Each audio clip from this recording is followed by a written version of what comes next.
Super Bowl. Every game on the schedule crucial, it take a toll. It don't matter if we at home or on the road. You try to tackle, I'll truck a sucker and take it soul. I'm staring at 4th and goal, gotta find an open hole. A linebacker just close a hole where I'm supposed to go. So now I'm thinking my centers are all pro, so I trust he can make a walk for wherever the ball go. Yeah, there's 5 seconds on the play clock. The crowd was loud, but they stopped. Now it's silent while they watch. They stand off in the red zone. All I see is red home. Watch me get this touchdown and this W and head home.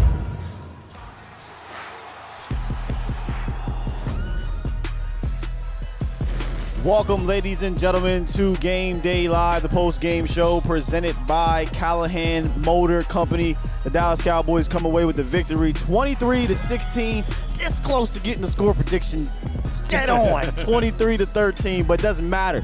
Dallas got the win. They came out in the second half, took care of business the way that we was hoping they would take care of business. Looked a lot sharper. Defense came up with clutch stops. The offense came up with clutch drives, and they walk away 2-1, only one game behind the Philadelphia Eagles in the NFC East, Jesse. Yeah, the Cowboys came out today, and it was kind of almost reverse of what they did last week. Last week, they started out really hot early on and curtailed and kind of went south late in the game, but still was able to pull it out. This game, they came out slow early in the football game, and it was ugly. It was a snooze fest for the first half of that football game. Yeah. And then the Cowboys turned it on late. Cooper Rush with his final 2 scoring drives. I think he was 12 for 13. 12 for 13 on his final 2. 13 for 14. One of those two. He was damn good in his final 2 scoring drives. Yeah. And it was absolutely what the Cowboys needed to get this victory today, 23-16. And, you know, this game was a lot closer than what it had to be. And none of that due to Cooper Rush. No. Oddly enough, none of that due he looked to poised Cooper Rush. and under control all game. And that's what they said about Cooper Rush. You know, he came out this week, and they talked about his demeanor. And, you know, they would say you couldn't tell if he threw 5 interceptions or threw 5 touchdowns because he keeps the same calm, cool, and demeanor. And sometimes that type of attitude reflects and is shown across the landscape of your team, especially offensively, the team that he leads on. But you were saying it while we were watching the game here at Revolver Room at Texas Live. You were saying, you're like, I ain't going to hold you. But Kellen Moore called a good game. Another good game of balance. 31 passes for Cooper Rush. And that was kind of more so in the second half, that fourth quarter where they kind of got behind and needed something. Yeah. And 28 rushing yards for 178 yards for the running game. So, again, that's a balanced a balanced game. Pack it up. Don't even put it in the stowaway. Put it next to you. Oh, it's a cricket. Yeah. Pack it up, put it next to you, and bring it with As you on the carry road. On. And that's exactly what they did. Another balanced game by Kellen Moore. I thought this one was called more smoother. It just felt like it was more. Now, the only issue I had, and we all was kind of figuring out what the hell happened on that 3rd and 1 at the end of the game where they kicked – not end of the game, but in the fourth quarter they kicked the field goal. But like I was telling Nick, I mean, that's my only gripe. Right. I'm fine. I thought it was a well-balanced game. I thought it kept Cooper Rush in confidence going. Yep. They even hit. It just CD dropped the rock, you know, so you can't really help it in that matter. But just an all-around, I think, solid performance from the offense, given that they had a guy in Wink Martindale who can do what he can do. And he just couldn't quite get there. I thought they had an answer for everything. And we said, if they can identify where the blitz is coming, if they can block it up, there's going to be opportunities. Yep. And there were some clutch drives there in that second half that put the Cowboys over the top. And to your point, to the opportunities, you had the one, of course, everyone's going to talk about the big drop by CeeDee Lamb in the first half. He made up for it. Yeah, he made up for it. And side note, that is the frustrating part about CeeDee Lamb, is that you'll see him drop a wide-open touchdown pass and then go and make a one-handed touchdown pass, you know, to kind of make up for it or have some of the catches that he had in the second half of this football game. But when you look at it, you know, take nothing away from the Giants. They played a really good game tonight. But I'm always thinking about, not early in the season, what happens when you get into those money situations, those really good quarterbacks and those really good teams. You can't have those miscues and drops from your quote-unquote number one receiver. All of those things need to be had, because when you're in a situation where the offense is maybe more plentiful and stuff like that. So that's the frustrating part when it comes to CeeDee Lamb in those moments like that. But back to this game, offensively, I want to give some credit to Tyler Smith. And now, I always say this, granted, we have not gone back and fully watched the film, We are when the game goes off, we jump right on air. I try to take my notes as best as I possibly can to keep up with things. But Kellen Moore has found something in pulling Tyler Smith. They're pulling them right. They're pulling them left. Getting Tyler Smith out on those edges has been a huge, huge boost in the running game for the Cowboys because they found ways to down block with receivers, down block with tight ends, and then letting Tony Pollard and company get to those edges. And when you got 73 coming around the corner, linebacker, safety, cornerback, you don't want to have to meet that head on. No. So they're making decisions, business decisions on what side to take, and the running back's cutting off that, and you're seeing big gains from this Cowboys in running game. I mean, huge gains. I mean, Tony Pollard had a 46-yarder. Zeke had a 27-yarder. I mean, I actually thought that call was pretty good call, too. You know, where they thought it was like 3rd and 13. They thought he was going to throw it, and they kind of get some misdirection going and Zeke to the outside. And then not only those two. Tony Pollard had a couple other 10-plus yard rushes. Zeke had, I think, 1 or 2 other 10-plus yard rushes. And in total, Tony Pollard, 13 carries, 105 yards, 8.1 yards per carry. Zeke, 15 carries. He gets over that. He gets over the higher. We hit that one. By one, right? By one, man. Hey. By one. In fact, as well as we hit everything except the you hit the over or the higher on Saquon. I missed on Saquon, but we got the insurance. So, yeah. But we only hit by Saquon was 14 and a half? No. We had Saquon I had him under 77 yards, and he got 81. Got 81. So, 4 yards. Yeah. But Zeke had 15 carries, 73 yards for 4.9 yards per carry.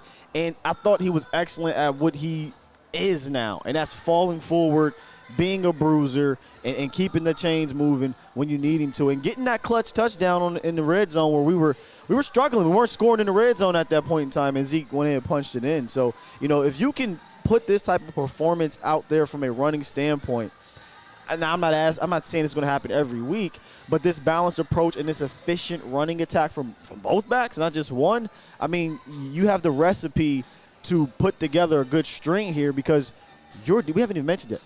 Your defense, I know, I've been figured this out. This defense is the real deal. I get it. It's Daniel Jones. I get it. It's the New York Giants. 19 points to Tom Brady. 17 points to Joe Burrow. It's only going down. It ain't going up. And they pressured Daniel Jones, 78 million times a day? He was pressured more tonight than he was ever in his career. Time in his career. You know, what's really odd, and not odd, but what's really amazing when you talk about Dan Quinn as a defensive coordinator. Last year, Dan Quinn led the league in turnovers. We'll take a stab at what he leads the league in this year. Sacks. So he's finding ways to impact games in a significant way. Like those are all the ways that you you tally up sacks, turnovers, fumbles and things like that. Dan Quinn is finding a way to get things done. Not a great night for Micah Parsons. He was clearly playing with something. You can tell whatever it was that was keeping him out of practice this week, whatever that illness was, the Cowboys said it was a common cold or a cold or whatever, congestion, whatever that may be. You can visibly tell he spent a lot of time on the sideline, and I guess that was them saying, give him a break. But when he came in, he still was disruptive. I'm sorry to disappoint you. He's not on pace for 34 he's not anymore. On pace for 31. He's not on pace for 34. Only like 20-something. Yeah, he's not on pace for 34 sacks, but there's still a chance that he can break the single-season record. So you still have that hope. But hell, he's not on track for 34. But Tank Lawrence got 3 sacks tonight. No. But seriously, Tank got caught a scare. He messed up his foot, went to the locker room, but he came back out and actually came back in the game. So. Thank the heavens for that. So Tank Lawrence had a monster day today, 3 sacks. How many tackles did Tank have? Tank was leading the team in tackles at first. He finished with 6 tackles, 3 sacks, obviously the 3 tackles for loss. Donovan Wilson had such a strange game. He missed a few tackles, obviously. I think it was like 3 tackles he missed. One helped result in that touchdown run to Saquon Barkley. But he led the team in tackles today, 11 with a sack, a tackle for loss, and he had a couple big stops too. And then he had the big penalty. So he'll probably go back and film and realize, all right, I got to clean that up. But he was a factor, whether it be good or bad. He was a factor in today's game. What I like about Donovan Wilson, of course, he's kamikaze, right? Like he's always going 100 miles an hour, and he's going to make some questionable hits at times. But I think in the second half, Daniel Jones finished with 79 rushing yards. What you saw Dan Quinn did a little bit more so in the second half was saying, hey, Donovan Wilson, you're now the spy. you're now watching for Daniel Jones. Whenever he breaks containment or breaks the pocket, you need to come down and be able to be the finisher and clean that up. So they figured out a way to keep him in the game, gave him the assignment of being a spy on Daniel Jones on some of those plays, and he was effective. That's what you're going to get from Donovan Wilson. You're not going to get the great coverage plays. You're not going to get, a lot. Going to feel him. You're going to feel him. He's going to be that enforcer. He's going to be that one that when a big hit is coming, that's going to come from Donovan Wilson. And you live with that. Yeah. You tee him up to do those things that he's good at. So when you blitz him, you allow him to go in there and just go in there kamikaze. You allow him to come down and to be that filler, to fill into that open spot at that kind of what they call it, the big nickel that we saw so much with Jaron Kearse. Have him playing that big nickel where he's coming in and filling in those gaps where the linebackers are going in on blitz. So he 11 tackles, 9 solos, a sack, and a tackle for loss. That's a pretty damn good day for the backup safety. It is indeed. This is the post-game show. Cowboys win 23-16, presented by Callahan Motor Company. Callahan Motor Company is the finest, most quality-oriented pre-owned dealership in the DFW area. As a family-owned and operated business, they have served the public since 2009. From sales to trade-ins to finance, you can count on Callahan Motor Company with over 150 vehicles regularly in stock from over 25 different brands. The Callahan Motor Company has a perfect car for you, so drop by their dealership in Keller, Texas, or visit CallahanMotorCompany.com to find your ride today. Let's real quick talk about the Turf Tough matchup here as well. And that was, we kind of briefly touched on DeMarcus Lawrence versus Twinkle Toes. No, I ain't going to do that to him.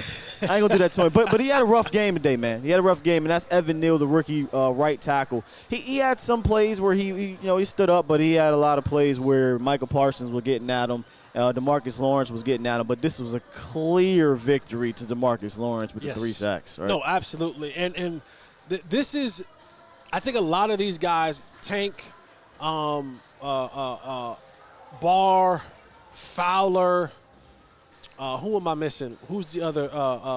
Dorrance Armstrong, who's having. DA was almost. I wanted to tweet so bad when they called that sack back. I was going to say, Dorrance Armstrong on pace for 20+ sacks. But a lot of these guys have now become the recipients of what Micah Parsons creates. Yeah.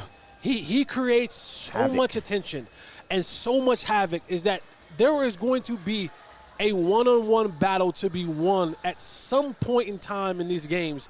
It's all about now, can you make that play to win those football games? And tonight, last week, it was Dorrance Armstrong who had 2 sacks. Tonight, it's Tank Lawrence's turn. He went out there and had 3 sacks on the night. So a lot of these guys are being absolute recipients of just the absolute monster that Micah Parsons is, and they're winning those one-on-one matches when they get them. I just thought about something as you said that. What'd you think about?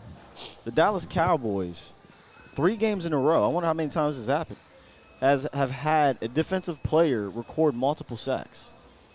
3 games in a row. I mean, I don't know the last time that's happened in Dallas. Each game, you had different Tank, defensive. Well, not different. Well, yeah. Well, yeah. You had Micah. Technically, Micah, Dorrance, and and Tank. And now Micah did it twice, but I mean, still, that's impressive. And they lead the league in sacks right now, at least from what they were saying on Monday Night Football. And they definitely got to lead the league in pressures. I mean, my goodness. Daniel Jones, you'll see 79 yards. Maybe one of them was a design run. Yeah. The rest of them was just Daniel Jones running for his life. And I'm going to be completely honest with you. The only reason why he was running for his life and not getting dragged down by the Lion is because the Lion was dealing with a little issue. Yeah. You know what I mean? So hopefully we'll get an update on Lion him. had a little cold. Yeah. He had a little something going on, man. But that was the Turf Tough matchup presented by DFW Turf. If I can find it here for a quick second. There you go. Presented by DFW Turf. Hey, the Cowboys got a victory, but there's nothing worse than a loss except spending hours every week mowing your lawn and spending $1,000 every year on lawn maintenance just to have a yard that dies during the summer and gets muddy when it rains. Or what if I told you that DFW Turf has all of your yard solutions that you need? All right, so look, your perfect lawn is only a call away. DFW Turf Solutions is the #1 artificial grass company in DFW. They install the only highest quality residential turf on your home and give you the yard of your dreams. Hit up dfwturf.com. What does Roger Staubach, Steve Berline, and Jason Garrett all have in common with Cooper Rush? I saw this one, so I know this one a little bit. They won their first 3 games as a starter for the Dallas Cowboys. Yeah. Not just Dallas Cowboys, because Dallas Cowboys. there's another. I think Johnny Unitas. To start that's a career. Yeah, to start a career. Cowboys. That's from my guy Mark Lane. He sent that in to me. Yeah. We were talking about this. I think he is thrown in there. I could be wrong. You can let me know. Johnny Unitas might even be a part of that, but I don't know. But yeah, Cooper Rush 3-0 as a starter from last year to this year, and honestly, this is the most impressive game. I thought he was extremely poised against a defensive coordinator that was going to throw a lot at you. And I don't know if he got a chance to do that because, again, what did we say had to happen in this game? You got to stay in front of the sticks. And there was times where it got a little weird from the penalty standpoint. But when it wasn't any penalties, when they didn't get any penalties, usually the Cowboys were on track, man. But, fantastic called game today. Fantastic game by Cooper Rush. And Tony Pollard and Ezekiel Elliott, fantastic. I just thought the guys that needed to come out here and play well, I got to give credit to CeeDee Lamb in the second half too, because the first half he was bad, but the second half he woke up. But they got the points. I said, give me 2 touchdowns, Cowboys defense or offense. Just get me 2. And they got me 2, and they got me 23. And I'm starting to think, and again, I don't want to get too high. I'm feeling good about the defense. But I'm starting to think you're only going to need 20 to 23 points most of these nights. No, I mean, and that's a great place to be, to not, especially when you're still dealing with your backup quarterback, right? I'm trying not to get ahead of myself with this defense. No, you're being excited. This defense is good. I think so too. As long as the Lion is roaming the pride, roaming the grounds, as long as he's out there, this defense is going to be really good because, again, he allows all these other guys to have these one-on-one matchups. He creates these opportunities for other guys, and then that pressure is coming so much. My goodness, man. You know, even before Cooper, even before Daniel Jones threw the interception, there were other instances in that game where he was close to throwing picks, and that all comes from that pressure. And the one thing from a quarterback's mindset is you get hit a few times, that pressure comes a few times, you start to now feel it sooner than it actually gets there. And you saw it happening. And so now I take my eyes from down the field. I'm ready to get the ball out quicker in my hands so the deeper plays don't develop down the field. So until we face a matchup where an offensive lineman can say, hey, I can handle Michael one-on-one for the most part of the game, or we only got to designate maybe a chip over there to handle Michael Parsons, and now to allow plays to develop down the football field, teams are going to have to alter the way they run offense because it's just not enough time for you to allow those deep routes, those deep 20-plus yard plays to develop with Michael Parsons and company breathing down your neck. And they couldn't do that today. Daniel Jones pretty much nickeled and dimed his way down the field, 5.3 yards per pass attempt. It's crazy. You would think Daniel Jones would have had 250, 300. He had 196 yards passing, 196. A lot, 79 yards on the ground. A lot of that happened every drive just about. I feel like every drive he was rushing for a first down. I think they said he rushed for 6 first downs or something like that in that game.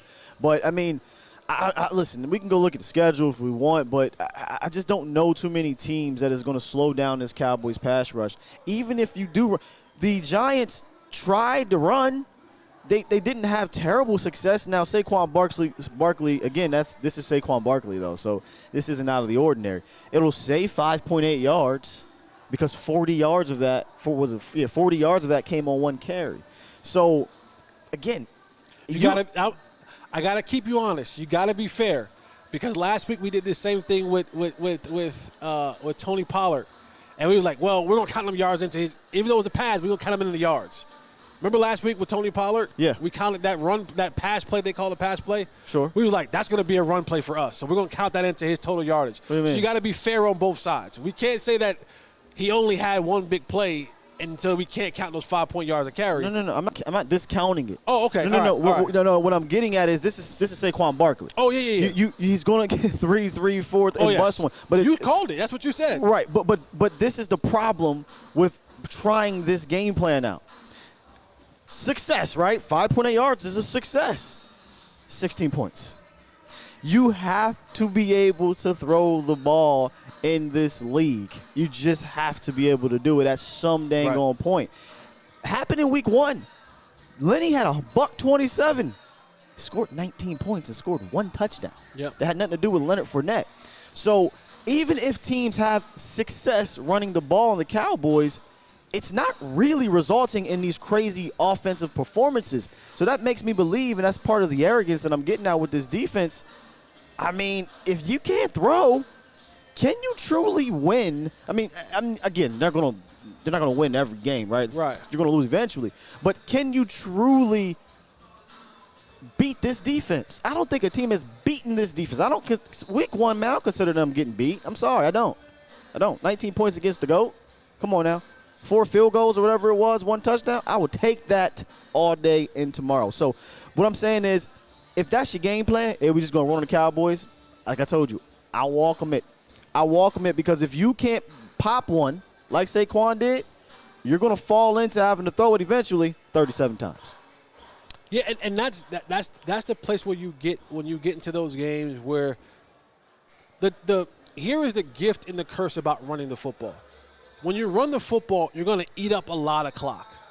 And if those runs aren't resulting in scores, preferably touchdowns, what ends up happening at the end of the game is if you're down because you've taken out so much time on the clock, now you have to go and throw the football. So that's when it results into a 37 attempt type of game. So, you know, I look at somewhere like the Rams, right? That's a team who we talk about scheme and all that kind of stuff. That's a team that's going to try to run the football, but also is going to be able to try to pass the football as well. So it's like they have that good combination, and they have a really good coach who's going to scheme up his players to get open. But to your point, you're right. And when you look at the schedule, there aren't many teams that we're facing, Eagles, Lions, Bears, that's going to be able to be multi-dimensional in that approach, being able to say they can go ahead and pass and go ahead and run. The Rams, you know with the Packers, you're going to get that. You're going to get a heavy dose of A.J. Dillon, and maybe we're looking way too far ahead. Well, yeah, as we look ahead the next 3 games, I think for the Rams, you're going to be more worried about schematic issues. They're going to try to get you one way and go the other, and they got the cue to do the arm with it, but he also turns the ball over. Carson Wentz turns the ball over. Yeah, it won't be until you get to Philly, which I cannot wait for that game, to where you'll get a team that has been able to do both. They've been able to run the ball and they've been able to pass the ball. But it goes back to Daniel Jones had 79 rushing yards. And it netted him 16 points. Jalen Hurts is going to run the football. Yeah. Like they're going to design run the football for Jalen Hurts, and Jalen Hurts is going to take off when things get a little bit shaky in that pocket as well. It's a totally different offense you're going to be facing in Philly if we go ahead of ourselves. But to the point we were saying earlier about running the rock, it kind of happened to Dallas in the first half. Dallas had 126 yards rushing in the first half. Granted, penalties, and things like that, but they got down there in the red zone and they couldn't convert. So, yes, you have to be able to run the ball efficiently, but at some dang on point, like in the second half when Cooper Rush went for, I think it was 13 for 14. I know that last pass attempt, I think my man should have stayed in bounds, but 12 for 13, whatever it was, that's when they scored their touchdowns. Right. You know what I mean? So you got to be able to do both. I think Dallas has to remain balanced moving forward. I don't care who your quarterback is. This team needs to be balanced. They are best when they are balanced. They are best when your offensive line is able to fire out and get that confidence. And one thing, I can't wait to go see what Jason Peters, I don't know how many snaps he got at left guard. Somebody probably has that statistic on Twitter. But I can't wait to go see how Jason Peters did. I just remember that one play, 2 plays actually. It was a pass play, and I remember the play where Tony got 46 yards. But if that's going to be the answer moving forward, let's go ahead and rip that Band-Aid off, throw him in there because with Matt Fournier, that was a terrible hold, though, to be honest with you. I didn't like the call on that one. But let's go ahead and rip that Band-Aid off and continue to move forward there, man. But we kind of extended that turf tough matchup there, but appreciate y'all for sticking around for it. I think we got about 900 people in the building. Shout out to y'all, man. Shout out to y'all. Final thoughts, though, before we get up out of here. Winning is hard in National Football League. It is really hard in National Football League, and it's even harder when you have to do it within the division. And we both have shows that will break this down all week. But tonight, we celebrate Cooper Rush. Tonight, we celebrate another Cowboys victory. They move into second place in the NFC East with this win over the Giants. Yeah. There's only 2 undefeated teams left. Philadelphia is still one of them. Miami's the other one. Again, we're at a place right now where we thought, and I'll be the first to raise my hand, when Dak Prescott went down with that thumb injury, Oh, man. we thought that this thing was a wrap. And then you look at it, you go, you know what? Week to week. For the most part, we kind of had the Cowboys at 1-1 with or without Dak, right? Most people had them losing to Tampa. Shoot, some people had them 0-2, and Yeah. then they go on this little two-game run. But to come out 1-1 without your starting quarterback, I think that changed. Started to say, oh, well, wait a minute. Now the Giants aren't, some Come some out game 2-0, records. not 1-1. No, well, I mean 1-1, one with the quarterback, one without your quarterback in the first 2 weeks. A lot of people had them 0-2. I mean, I had them winning week 1, but they lost, and then week 2 I had them losing, so that would have been 0-2. And some people just flat out had 0-2 with Dak or not Dak. I had it flipped. I had it losing week 1, winning week 2. Week 2. Yeah, man. Well, listen. Anyway, they came out of that 1-1, and then when you look at the schedule, you're like, okay. I mean, if your defense is going to play this way, you're going to pack that thing up, put it on the loop, and be balanced. I mean, the Giants it's the Giants. Washington football people, obviously a winnable game there. Then it gets okay, you pick up, but at that point, you don't care. At that point in time, you may be getting, you should be, by the time you get to the Rams, you're getting back Michael Gallup. You'll probably maybe getting back Dak. Yeah, they're talking about next week, but I don't want to. Don't rush that. No pun intended. don't rush that. His stitches came out. Yeah. He was throwing the football pregame. Not it was just like tossing it around, nothing serious, like in a uniform. I don't know. Maybe not. But I heard him talking about this. I just don't think they should. I don't know. Is it at home? No, and it's you're away. At home? It's away. It's no, away. It's at home. For Los Angeles? No, Washington. Oh, Washington. No, I was talking about for the Rams. Oh, the Rams is probably the day that game he'll be back. Yeah. So if you're looking at that, you're talking about now getting Dak Prescott back and you potentially being 3-1. You come out of the first 4 weeks, I don't give a dang. Backup quarterback, starting quarterback, 3-1 in the first quarter. You're in a great situation moving forward. Yep. And at the end of the day, we thought the schedule was favorable after that first stretch, right? It was that first stretch where you get Tampa, you get Cincy, you get L.A., and you get Philly. Now, things change. The Chicago Bears are 2-1. Detroit is playing hard football. We've said this before. These teams can end up being this or that. But you come out of this 3-1, man, I think the prospects are looking up for the regular season, for sure. And then we'll get to that conversation at some point in time. If you come out of this thing 3-1, and maybe Dak doesn't play against the Rams, and maybe you play Cooper Rush again, and you come out of this thing 4-1. Well, if you come out of this thing 4-1 after, and he plays well, then Jerry Jones gets his wish. Jerry Jones gets his wish for that that controversy that he's looking for, man. I'm telling you. You think I'm playing? And no, I know that just won out on me. Yeah, I know you're not playing, so that's why I laughed. Not at all, man. But Dallas Cowboys walk away with this thing 23-16. They moved to 2-1, second in division, and everything's looking up right now. We'll check out the injury reports tomorrow, see who's out there. We had some scares with D-Law. We had some scares with Diggs. We had some scares with Micah because he's been in and out. We weren't sure what was going on. But I think they might have came out of this clean. Again, we haven't had a chance to go look at anything. But if that's the case, you couldn't ask for nothing better. A dub and you come out of this thing clean, we'll take that all day, Jesse. Absolutely, man. We'll take that all day. All right, is that we good? All right, man. For Jesse Holley, I'm your boy Skywalker still. Check us out. Hanging with the boys tomorrow? Hanging with the boys, 1 o'clock. Hanging with the Central boys tomorrow? time. Yes, after I get a workout. Unfortunately, I got to be up at I'll be up earlier than 8:30, but you can check me out 8:30, A to Z Sports Live in the morning. And then when you get the dub, you got to pose, man. We up out of here, y'all. Peace. Peace. I'm in my zone, on the road to the Super Bowl. Every game on the schedule crucial, it take a toll. It don't matter if we at home or on the road. You try to tackle, I'll truck a sucker and take it soul. I'm staring at 4th and goal, gotta find an open hole. A linebacker just close a hole where I'm supposed to go. So now I'm thinking my centers are all pro, so I trust he can make a waffle wherever the ball go. Yeah, there's 5 seconds on the play clock. The crowd was loud, but they stopped. Now it's silent while they watch. They stand off in the red zone.